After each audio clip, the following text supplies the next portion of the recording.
কন্যাশ্রীর টাকা হজম। এক দুজন নয়, বেশ কয়েকজন ছাত্রীর কন্যাশ্রীর টাকা গায়েব।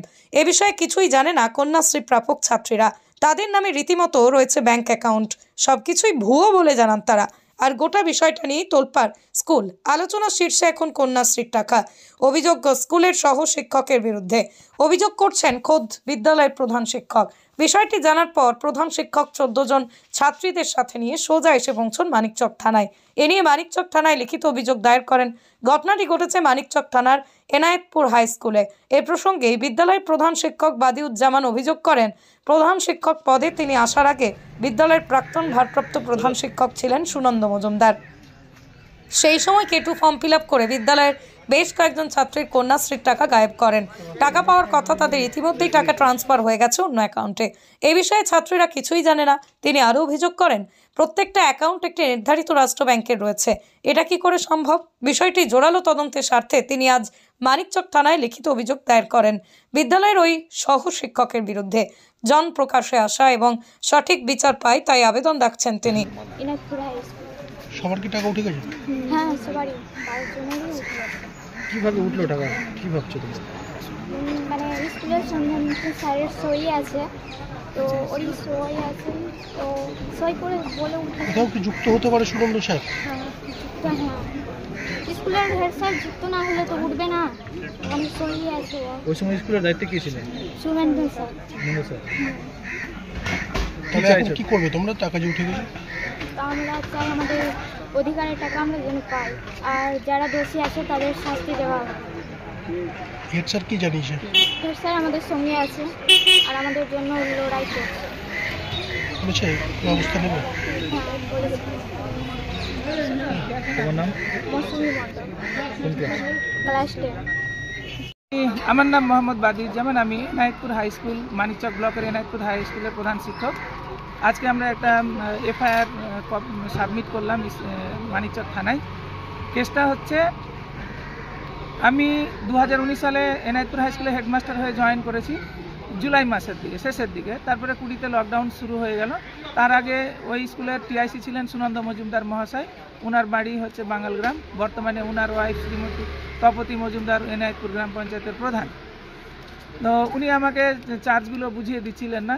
আমি 2022 সালের শেষের দিকে ব্লকের সঙ্গে যোগাযোগ করে কন্যাশ্রীর দায়িত্ব আইডি পাসওয়ার্ডটা চেঞ্জ করে নিজের নামে নেই। তারপরে দেখি যে অনেক মেয়েরই কন্যাশ্রী ফর্ম ফিল আপ হয়নি, এবার বারবার বলছে। আমি সেটাকে খোঁজ নিতে গিয়ে দেখলাম যে অনেক মেয়ের কন্যাশ্রীর কেটুর টাকা 2021 সালে উঠে গেছে, ওদের নামে টাকা উঠে গেছে। এইরকম আমি ওরাকে জানালাম যে তোদের টাকা 21 সালে উঠে গেছে, তো ওরা বলে যে না স্যার, আমরা টাকা পাইনি।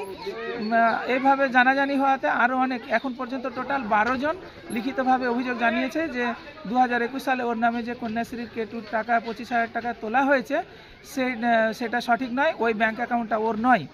তো এইটা দেখার পর আমি অনলাইনে পোর্টালে সার্চ করে সমস্ত ডিটেলস ডাউনলোড করেছি, করে টোটাল ঘটনা বিস্তারিতভাবে জানিয়ে ব্যাঙ্ক অ্যাকাউন্ট নাম্বারগুলো সহ আজকে এফআইআর করলাম। সমস্ত কেটুর যে ফর্ম আপলোড করা হয়েছে সেই ফর্মে সই করেছেন সুনন্দ মজুমদার মহাশয়, অ্যাসিস্ট্যান্ট হেডমাস্টার সিল দিয়ে।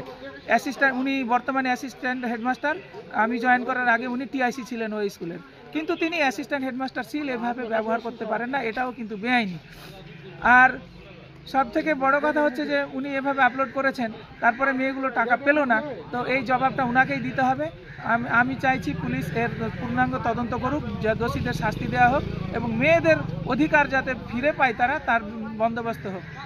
এখানে কিছু ইন্টারেস্টিং ফ্যাক্ট আমার ধরা পড়েছে খুঁজতে গিয়ে, যে সবগুলো মেয়েরই যে ব্যাঙ্ক অ্যাকাউন্টে টাকা ঢোকানো হয়েছে সেই ব্যাঙ্ক অ্যাকাউন্টটা বঙ্গীয় গ্রামীণ বিকাশ ব্যাংক ধরমপুর ব্রাঞ্চে খোলা হয়েছে সেই অ্যাকাউন্টটা।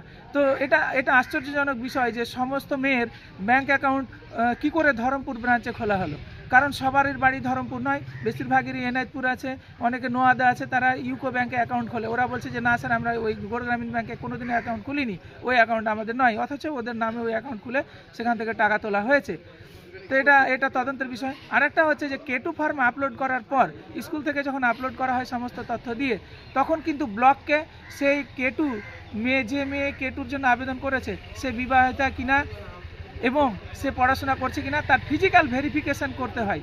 তো ব্লক সেই ফিজিক্যাল ভেরিফিকেশন করে তাদের ফিজিক্যাল ভেরিফিকেশন ফর্ম আপলোড করেছে, তারপরে সেই অ্যাকাউন্টে টাকা ক্রেডিট হয়েছে। তো সেখানে ব্লকেরও কিন্তু দায়িত্ব থেকে যায়। এখন দেখার বিষয় পুলিশ কি তদন্ত করে কি বের হয় এবং দোষীরা যাতে অবিলম্বে শাস্তি পায় সেটাই আমরা চাইছি। আমার সঙ্গে সমস্ত ছাত্রীগুলো এসে আজকে আমাদের অভিযোগ জমা নিয়েছেন এবং এফআইআর হচ্ছে এবং রীতিমতো কেস হচ্ছে এটা নিয়ে।